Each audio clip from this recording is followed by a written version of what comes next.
Hey guys, Daryl here from Precision Sails, and welcome to another week of Ask Precision Sails. The first question that we have today is from John Elliott. He emailed us a question, so I'm going to read it off and we'll go through it. Okay, what is the best way to set forestay tension on my fractional rig sailing boat? I have set the rest of the rigging using a gauge, but I can't because of my furling system and foil make a forestay adjustment. Okay, so the first thing in adjusting the rig, you need a rigger, or you really need to play around with it quite a bit. So I would advise, I'll tell you a little lowdown, but I would advise reaching out to a local rigger if there's any concerns, because there's a lot of things that could go bad, and I don't want to be, telling you what to do and make a mistake because I'm not actually on the boat. So on a fractional rig boat, what the first thing you're going to do is we're going to assume that the forestay length is the correct forestay length for what the boat spec is, and under that assumption that will help set the rake of the mast, and that's really important that that's the right length.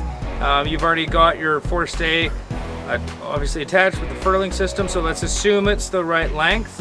The first thing you're going to do is you're going to start tensioning the upper shrouds, okay, which will apply forestay tension. They correlate together up the mast, so that will apply forestay tension.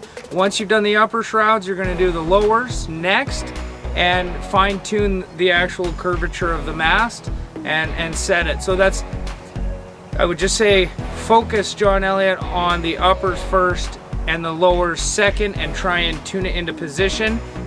It's gonna be dependent on where you're sailing. If you're in San Francisco, maybe there's continual high winds, or you're in Sydney, BC, where I am, where a lot of the time there are lower winds. You will probably adjust that forestay tension with the upper shrouds a little bit differently in order to get what you're looking for out of the sail and the rig. So keep that in mind. It will be different where you're sailing as well. But again, forestay length is the correct length. Start with the uppers, move to the lowers, and try and fine tune it like that. That's what I would say to start. But if you're unsure, do check in with the rigger and see what they say, because they can come down and check out what's actually happening and know more of the details on the boat. So thanks, John Elliott, for the awesome question. I hope it helped. There's going to be some testing and adjustments, and you can try it a few different ways if you like. I know you have the tools, so give it a try and just do it in those steps and see what you come up with. Let me know if you have questions, John Elliott. You can always send some pictures of how your forestay is set up, and the furling system. I need to know all of that. I might be able to help out. So anything you need, pick up the phone. Thanks, John.